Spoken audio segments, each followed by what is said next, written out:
අපිට අවශ්‍ය හොඳ රටක්. எங்களுக்கு தேவை ஒரு சிறப்பான நாடு. අපේ සිංහල දෙමළ මුස්ලිම් සියලු ජනයා සහෝදරත්වයෙන් ජීවත් වන රටක් අපිට ඕන. நமது நாட்டிலே சிங்களம் தமிழ் முஸ்லிம் என்ற வேறுபாடு இல்லாமல் நாங்கள் அனைவரும் ஒன்றாக வாழும் ஒரு நாடு. දශක ගණනාවක් අපි අනකොට ගත්තා.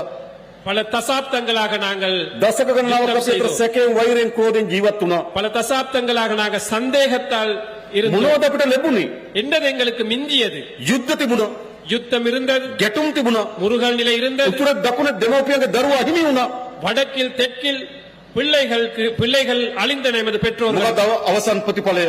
என்னது இறுதியான பெருபேறு? දරුවා හිමි දෙමව්පියන්, பிள்ளைகள் இல்லாத பெற்றோர்கள், නිවාසා හිමි පවුල්, வீடுகள் இல்லாத குடும்பம், ස්වාමියා හිමි බිරින්දෑවරුන්, கணவர் இல்லாத மனைவிமார்கள்.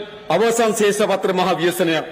இறுதியிலே மிகவும் கவலைகரமான நிலையை மிஞ்சியது. ඒ නිසා අපිට අවශ්‍යයි ஆகவே நமக்கு தேவை යලි මේ රට කිසිසේත්ම இந்த நாட்டை ஒருபோதும் ජාතිවාදී ගැටුමකට නොයන, இனவாத முருகல் நிலைக்கு போகாத, ජාතික සමගිය මත தேசிய ஒற்றுமையின் அடிப்படையிலே සහෝදරත්වයෙන් ලෙන්ගතුකමෙන් ගොඩනැගෙන ජාතියක් අපි හදන්න ඕන. சகோதரத்துவமாக நல்லிணக்கமாக ஒன்று சேர்ந்த ஒரு தேசியம் ஒன்று, மக்கள் நாடொன்று நாங்கள் ඒ அமைக்க නිසා வேண்டும். කිසිදු තැනක ஆகவே எந்த ஒரு இடத்திலும் කිසිදු වර්ග ජාතිවාදයකට எந்த ஒரு இனவாதத்திற்கும் යලි மீண்டும் නැගිටීමට ඉඩ දෙන්නේ නැහැ. தலை தூக்க நாங்கள் இடமளிக்க மாட்டோம்.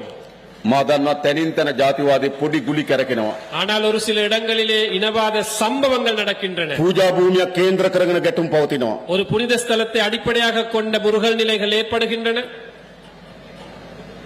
පෝයට සිල් ගන්න பௌர்ணமி அன்று அந்த சில்லெடுக்கும் பௌத்த ශ්‍රීමා மத බෝධින් වහන්සේ පහු කරලා යාපනයට එනවා. திரிமாபோதி அந்த புனித ஸ்தலத்தை கடந்து யாழ்ப்பாணத்துக்கு வந்திருக்கின்றார். එතන සීලේ නෙවෙයි අපි හාමුදුරුවෝ එතන තියෙන වෛරය. அந்த இடத்தில் கூட பகை வைராக்கியம் தான் காணப்படுகின்றன. නැත්තම් පන්සල් පූජනීය ස්ථාන විශාල ප්‍රමාණයක් පහු කරලා යාපනයක තැනකට එනවා සිල් ගන්න. සීලේ වෙනුවෙන් නෙවෙයි වෛරය වෙනුවෙන්. ஆகவே சில நேரங்களிலே அந்த தென்பகுதியில் இருக்கும் விகாரைகளை கடந்து சில பௌத்தர்கள் இங்கே வருகின்றார்கள், அந்த வடக்க ஸ்தலங்களை செய்வதற்கு, அந்த தழுவல்கள் செய்வதற்கு. ඒ වගේම සෑම දිනයකම ගිහිල්ලා සෑම පෝයකටම ගිහිල්ලා පන්සල ගාව වට වෙනවා. ஆகவே அனைத்து பௌர்ணமி தினமும் இங்கு இருக்கும் இந்த பன்சலையில் அல்லது விகாரையிலே ஒன்று கூடுகிறார்கள். ඉඩම් වෙනුවෙන් නෙවෙයි ජාතිවාදී වෙනුවෙන්. காணிக்காக அல்லது இனவாத அடிப்படையிலே. මා අපේ බුද්ධියන්ස වලට කිව්වා හොයලා බලන්න කියලා. ඒ හැම පෝයටම ඇවිල්ලා එතන කෑ ගහන අය කාගේ හරි ඉඩමක් එතන තියෙනවද කියලා. நான் புலனாய்வுத்துறை சொன்னேன். புலனாய்வுத்துறைக்கு ஒவ்வொரு பௌர்ணமி அன்றும் அங்கு வந்து ஆர்ப்பாட்டம் செய்யும் அந்த நபர்களுக்கு யாராவது அந்த இடத்திலே காணி இருக்கா என்று ඒ தேடிப்பார்கள். නිසා බලය අහිමි වී තියෙන ජාතිවාදී කණ්ඩායම් ஆகவே அதிகாரத்தை இல்லாமல் செல்லும் இந்த இனவாத சக்திகள் කුඩා කුඩා තැන්වල යලි ජාතිවාදය උසවාදන උත්සාහ කරනවා. சின்ன சின்ன இடங்களிலே இனவாத சம்பவங்களை அடிப்படையாக வைத்து ஆர்ப்பாட்டங்கள் செய்கிறார்கள். ඒ කිසිදු ජාතිවාදී ප්‍රවණතාවයකට යලි අපේ රටේ හිස උසවන්න අපි ඉඩ දෙන්නේ නැහැ. எந்த ஒரு இனவாத செயலுக்கும் நாங்கள் மீண்டும் தலை தூக்குவதற்கு இடம் அளிக்க மாட்டோம் என்று கூற விரும்புகிறேன். අපිට ඕන ජනතාව ගහ ගන්න රටක් නෙවෙයි. எங்களுக்கு தேவை மக்கள் சண்டை பிடிக்கும் முருகல் நிலைப்படுத்தும் நாடு අපිට அல்ல. ඕන සහෝදරත්වයෙන් ජීවත් වෙන රටක්. எங்களுக்கு தேவை எல்லாமே நல்லிணக்கத்தோட ஒற்றுமையாக வாழும் ஒரு நாடு. අපිට ඕන අනේකා කරේ සැකයෙන් බලන තරුණයන් නෙවෙයි. எங்களுக்கு தேவை இன்னொருத்தரை சந்தேகமாக பார்க்கும் ஒரு நாடு. අනේකා කරේ ආදරයෙන් විශ්වාසයෙන් බලන තරුණයන් අපිට අවශ්‍යයි. மற்றவர்களை அன்பாக நம்பிக்கையாக அவதானிக்கும் ஒரு நாடு தேவை. අපි ඒ සඳහා ක්‍රියාමාර්ග රැසක් අරගෙනමින් තිබෙනවා. அதற்காக நாங்கள் எத்தனையோ வேலை திட்டங்கள் எடுத்திருக்கின்றோம். පළමු කොටම හොඳ ආර්ථික හයියක් තියෙන්න ඕන. முதலாவதாக எங்களுக்கு ஒரு நல்ல பொருளாதார பலம் இருக்க வேண்டும். ක්‍රීඩාවට සහ ඊට අවස්ථා විශාල ප්‍රමාණයක් අපි නිර්මාණය කරන්න ඕන. அதற்காக விளையாட்டுத்துறையை நாங்கள் மேம்படுத்த வேண்டும்.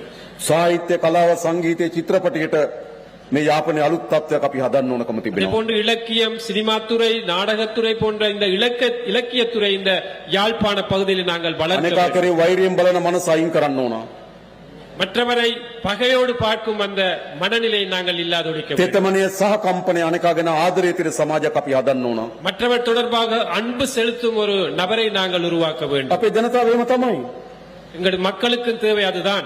මා දන්න මෙතන ඉන්න උතුරේ ජනතාව විශාල ප්‍රමාණයක් எனக்கு தெரியும் இங்கிருக்கும் இந்த வடக்கில் வாழும் கணிசமான மக்கள் පළමු වතාවට වෙන්න පුළුවන් මා දකින්නේ. முதலாவது தடவையாக இருக்கலாம் சில நேரம் இன்றைக்கு சந்தித்தது. හැබැයි අපි විශ්වාස කරලා තිබෙනවා. ஆனால் எங்களை நம்பி இருக்கின்றார்கள். අපි ආදරයෙන් වැළඳගෙන තිබෙනවා.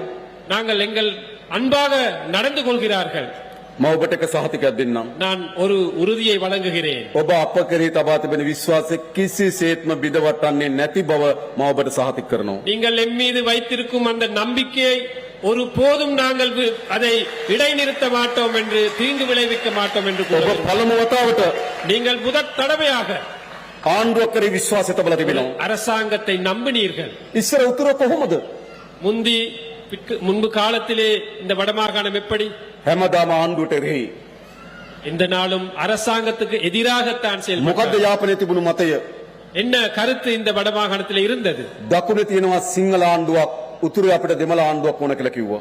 என் பகுதியிலே ஒரு சிங்கள அரசாங்கம் இருக்கின்றது, ஆகவே வடமாகாணத்துக்கு எங்களுக்கு தமிழ் அரசாங்கம் ஒன்று தேவை. දකුණේ තිබුණු ආණ්ඩුව උතුර ජනතාවට දැනුනේ නැහැ තමන්ගේ ආණ්ඩුවක් කියලා. என் பகுதியில் இருக்கும் அரசாங்கம் நீங்கள் விளங்கவில்லை, நீங்கள் உணரவில்லை உங்களது அரசாங்கம் என்று. හැබැයි මම ඔබට එකක් කියන්නම්. நான் ஒன்றை கூற விரும்புகிறேன். දකුණේ තිබුණු ආණ්ඩුව දකුණු ජනතාවට දැනුනේ නැහැ තමන්ගේ ආණ්ඩුවක් කියලා. என் பகுதியில் இருந்த அரசாங்கங்களுக்கு என் பகுதி மக்களுக்கும் ஒரு உணர்வு இருக்கவில்லை அந்த மக்களுடைய அரசாங்கம் என்று. උතුරට විතරක් නෙවෙයි දකුණටත් ඒව ආණ්ඩු නෙවෙයි. வடக்குக்கு மட்டுமல்ல தென்பகுதிக்கும் அவை அரசாங்கங்கள் அல்ல. ඉතා සීමිත පවුල් කීපයක වමනා වෙනුවෙන් හදපු ආණ්ඩු. ஒரு சில குடும்பங்களின் தேவைக்காக அமைத்துக் கொண்ட அரசாங்கங்கள் அல்ல. තමගේ මිතුරන් වෙනුවෙන් හදපු ආණ්ඩු. தமது நண்பர்களுக்காக அமைத்துக் கொண்ட அரசாங்கங்கள், තමගේ ඥාතීන් වෙනුවෙන් හදපු ආණ්ඩු. தமது உறவினர் உற்றாருக்கு தேவையான அரசாங்கம். ඒව තමයි ලංකා ඉතිහාසය හැදුණු ආණ්ඩු. அவை தான் இலங்கை வரலாற்று முழுவதும் அமைத்த ඔබ அரசாங்கம். ලංකාවේ පළමු වතාවට இலங்கையிலே முதற் தடவையாக ජනතාවගේ ආණ්ඩුවක් හැදලා තිබෙනවා. மக்களுடைய ஆட்சி ஒன்று மலர்ந்திருக்கின்றது. අද යාපනයේ ජීවත් වෙන ඔබ විශ්වාස කරන එක ඔබේ ආණ්ඩුවක් කියලා. இன்று யாழ்ப்பாணத்தில் வாழும் மக்கள் நம்புகிறார்கள் அவர்களுடைய அரசாங்கம் என்று. දකුණේ ජනතාවත් එහෙමයි. தென்பகுதி மக்களும் அப்படித்தான். ඒ නිසා පළමු වතාවට ஆகவே முதற் தடவையாக උතුර දකුණ නැගෙනහිර வடக்கு தெற்கு கிழக்கு என்ற வேறுபாடு இல்லாமல் සිංහල දෙමළ මුස්ලිම් சிங்களம் தமிழ் முஸ்லிம் සියලු දෙනාගේ ගෞරවයට ආදරයට භාජන වූ ආණ්ඩුවක් හැදලා තියෙනවා. அனைத்து மக்களுடைய மதிப்பை பெற்றுக் கொடுக்கும் அரசாங்கம் அமைந்திருக்கின்றது. ඒක තමයි වැදගත්ම හැරවුම. அதுதான் மிக முக்கியமான திருப்பு முனை. සැක කරමින් අපිට ඉස්සරහට යන්න බෑ. சந்தேகத்தோட எங்களுக்கு எதிர்க்கு போக இயலாது. වෛරයෙන් ක්‍රෝධයෙන් අපිට ඉස්සරහට යන්න බෑ. பகை முரண்பாடு காரணமாக எங்களுக்கு முன்னுக்கு අපි போக ඉස්සරහට இயலாது. යන විශ්වාසය තියෙන්න ඕන. எங்களுக்கு முன்னுக்கு செல்ல வேண்டுமானால் நம்பிக்கை இருக்க வேண்டும். මා දන්නවා ඔබ අපි විශ්වාස කරනවා. எனக்கு தெரியும் நீங்கள் எங்களை நம்புகிறீர்கள். නිසා අපිට අලුත් අවස්ථාවක් ලැබිලා තිබෙනවා. ஆகவே எங்களுக்கு புதிய ஒரு சந்தர்ப்பம் கிடைத்திருக்கிறது. ලංකාවේ පළමු වතාවට இலங்கையின் முதற் தடவையாக සියලු ජනයාගේ විශ්වාසය විනාගත්තු ආණ්ඩුවක්. அனைத்து மக்களுடைய ஆதரவு பெற்றுக்கொண்ட ஒரு அரசாங்கம். ඒ තමයි අපේ රට ගොඩනැගීමේ පදනම. அதுதான் நமது நாட்டை கட்டியெழுப்பும் அடித்தளம். ඒ පදනම මත අපි මේ රට ගොඩනගනවා. அந்த அடித்தளத்தை வைத்து நாங்கள் இந்த நாட்டை අපි கட்டியெழுப்புவோம். නීතිය විධාන ආධිපත්‍ය තහවුරු කරනවා. நாங்கள் இந்த மக்களுடைய அந்த உறுதியை நாங்கள் நிலைநாட்டுவோம்.